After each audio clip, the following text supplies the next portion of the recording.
Tracey, it's wonderful to meet you. It's an honor. Thank you for taking a minute out for Neon Jazz.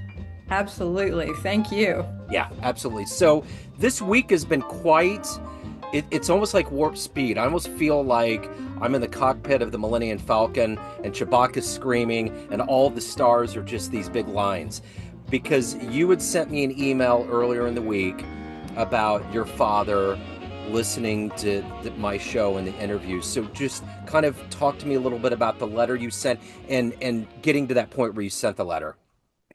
Yeah, I've been thinking about sending the letter for a while, to be honest with you, just because we appreciate the show so much. The timing of it, I'm sure, was kismet and probably divinely inspired. But I have been listening to your show in particular for the last year and a half with him. My dad has dementia. He's 88 and he no longer can keep up with the technology. So, with the lovely advent of Apple Share My Screen, I am able to FaceTime him and share podcasts with him. So, we chat beforehand, and then I run a podcast with him, and then we'll chat afterwards, and I say goodnight, and then he drifts off to sleep with, happy thoughts. So that's sort of the impetus for how it began. It's I tell a lot of people that my dad was a very hard worker his entire life. He worked a lot of overtime and made sure that he provided for us. And so as a result of that, we never really had a lot of specific time together. And Yeah. then, I went off to college and went off on my life, and it just kind of, drifted in that regard. And in this odd way, the dementia and the aging has really brought us back together and Yeah. created this very meaningful and special bond that we have now in the evenings around these shows, and in particular your show. We Wow. used to listen to other just talk shows or the news or something like that, but it didn't have the same um I mentioned in my letter to you, I think that what affects us both is at the end of the day, and in this case, the end of the interview, you're left with this sense of hope. All of the musicians have strife and tragedy and obstacles, but there's always this little kernel at the end of it that is this spark that we both connect with because it's just not common in our world today. And to Yeah. hear something uplifting and hopeful is really meaningful. And that has, as I say, created this bond for us. That is so wonderful. Sometimes, and a lot of times, I think people in doing podcasts and radio, my engineer, his name's John Christopher, he has a show called The Neon Beat. We sometimes feel like we're in a vacuum and we're just not sure what's going on, but we love this and we're going to do it anyways. And it's so great to be able to have this connection and know that especially in these weird times we're living in here in 2025, to have that level of hope and connection. And I remember this reminds me of why I do this. Your letter does. And I remember during the pandemic, I had to make a decision in early March. And I was like, what am I going to do? My son's going to be out of school. There's all this disarray. There's all of these things. It's a very uncertain time. And I thought, you know what? I'm going to do more interviews than ever. And all of these musicians had latitude because they weren't on tour, but what you're feeling, that hope, is what I felt through that whole pandemic. No matter how dark it was, all of these people had albums that came out, tours that melted away. They're all just trying to figure out what they're going to do next, but there was always hope. Mhm. And that's the thing. Community. Yeah. and the Yeah. and jazz musicians are the finest humans ever. I love them, and they are all humble. They want to pass this art form on, and they want to pass the story on to those that love this craft. And that's what's so joyous about this. So I'm curious, what is your earliest memory of your dad loving jazz, and how did that kind of get cultivated into you? He's always loved jazz. He in fact, we grew up in Dallas, outside of Dallas, but then they lived in Grapevine for a long time. And he would go to the North Texas State 1 o'clock lab band, and I believe it was on Thursdays. Yep. And he would go as often as he could. A lot of times he was working, but there were occasions where he would make time and go. And so, yes, I was always aware of his love of jazz. There was always jazz playing, and he always has, in particular, loved Count Basie. Count Basie has been one of his favorites since I can remember. You know, I interviewed Scotty Barnhart, who's the director of the orchestra, and he had Mhm. talked about, I had no idea that the first song on the moon was him, was Count and Frank Sinatra. Buzz hit the tape deck and it was Fly Me to the Moon. That was the first song in space. Isn't that Right. wild? Yeah. It's so cool. So, talk to me a little bit about the one thing that I think about having kids is that they probably get to the point where, like, man, he's playing jazz again. But really, my son Miles, he's named for obvious reasons, loves jazz and just craves it. And my stepdaughter Jilly, she really, really loved the interviews that were happening during the pandemic. I mean, there was one musician that left New York and went to Costa Rica, and I would play the interviews on speaker when they were in the car. And there was macaws in the background. There was the surf in the back. He turned into a surfer. He went from a New York City jazz pianist to a surfer. So there's all these stories, and they love it. So my lead into this is this. How much of that love, because when you see a parent loving something, it just soaks into your bones. How much of his love has affected the way that you appreciate music and just jazz in general? Yeah, definitely. I have always sort of had that connection to music, and I naturally attribute that to him. Being a teenager, I wasn't always listening to jazz, but I absorbed it, and as an adult now, I I feel that kinship to it again, just in the sense of familiarity and how much. Actually, when I was younger, he took me to a Frank Sinatra concert.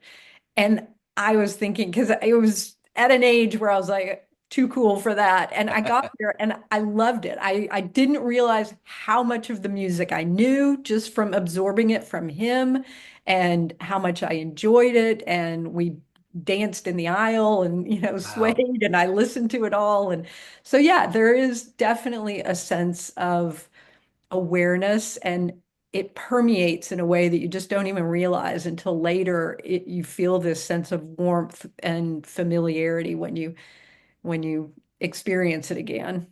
And you don't realize those things until you're on this planet long enough. When you get older, that's a Yeah. gift that he gave you. What a great gift to see Sinatra. And one of my early memories, and I haven't even thought about this until you said that, my dad, one of his top musicians was Frank Sinatra. He loved him, you know, and I Mhm. think all of that got into me and probably led to me absorbing jazz because I didn't come to it till later in life. I had a good friend of mine that introduced me to it. So, the beauty of this process of us talking and of celebrating your dad and this love of jazz is that serendipitously, like an improv set of jazz on stage, all of this kind of came together after your letter. And I responded, and you came back and mentioned Count Basie. And I was like, wow, I'm doing all this promotion. We're working with UNESCO, Anita Dixon, and trying to get people to come to the show on April 30th. And I was like, what if we could get him here? And before I even mentioned it to, well, I mentioned it to Anita. I was so excited just to see if it was possible. And she was like, let's do it. And then I mentioned it to you, and it kind of gained steam, took a day and a half.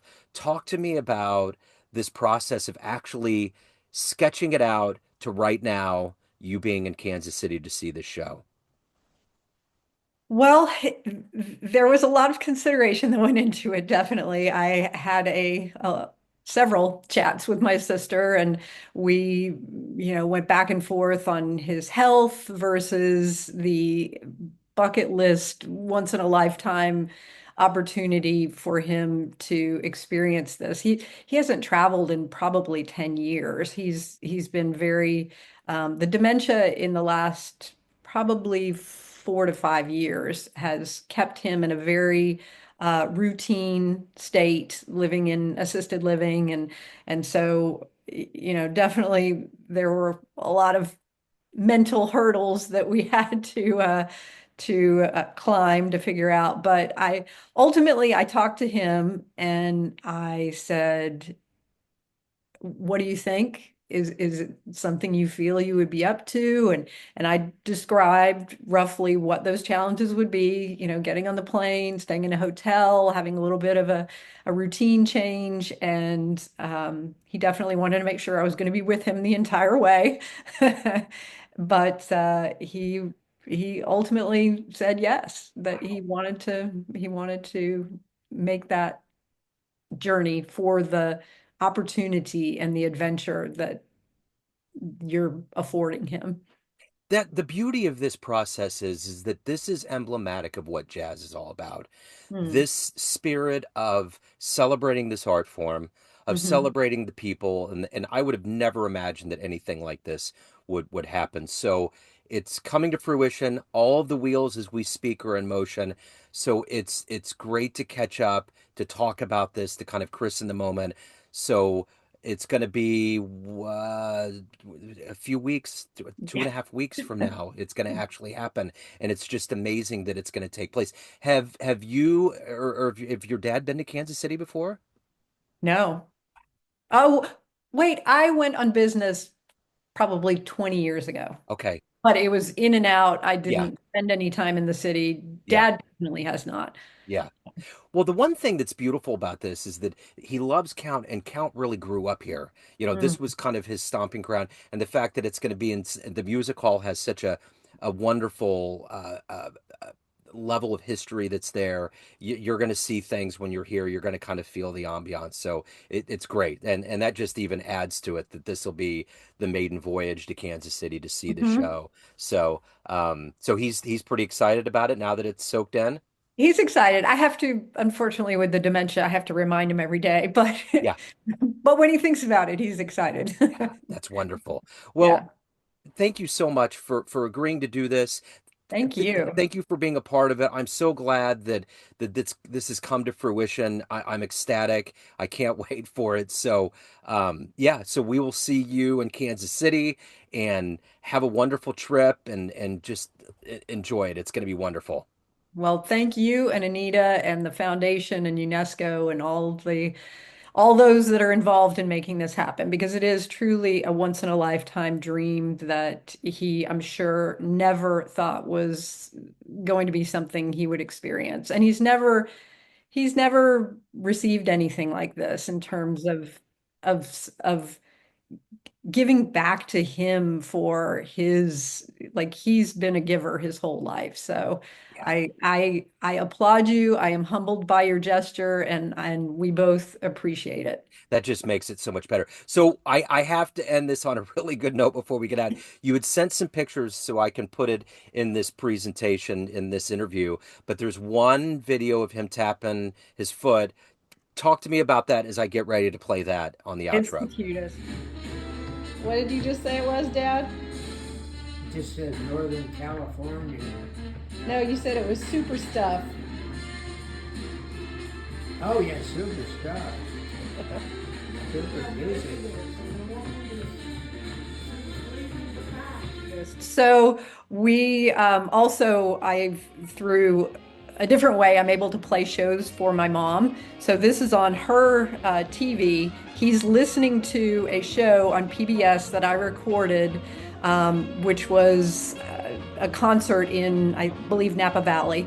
And it's Dave Brubeck, or it's a tribute to Dave Brubeck. And he's listening to it. And my sister is talking to him in the background, asking his reaction of it. And you can listen to it, and it's super cute, I I have to say. love it. I absolutely love it. I'm going to play this right after we talk here. Again, Tracey, it's so great to meet you. Thank you for supporting the show. It really does mean the world to me, and I'm so glad that this is all coming together. This is beyond any level of my dream for this show, that this could become a reality, to honor your father for all that he's done And I always genuinely believe that one way or another, the karmic wheel in the sky will always smile when it's time. And I'm glad that it's smiling on your father and that he gets Yeah. the chance to do this. So thank you Yeah. so much. I appreciate it.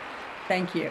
Absolutely. Joe Domino here, host of Casey's Neon Jazz Radio. On International Jazz Day, April 30th, join us at the Music Hall in downtown Kansas City for the event of the year, 90 Years of Count Basie Swing. At 7 p.m., the world-famous Count Basie Orchestra takes the stage. From 5 to 7 p.m., it's a VIP reception with jazz legends and honorees. Finally, from 10 p.m. to 1 a.m., join the after-party jam session at Lonnie's Reno Club inside the Ambassador Hotel. Tickets are moving fast. Get yours now at kccreativecity.com/count-basie. This event is part of International Jazz Day, supported by the UNESCO Creative Cities Network, with Kansas City proudly standing as America's only creative city of music. I'll see you there, Kansas City.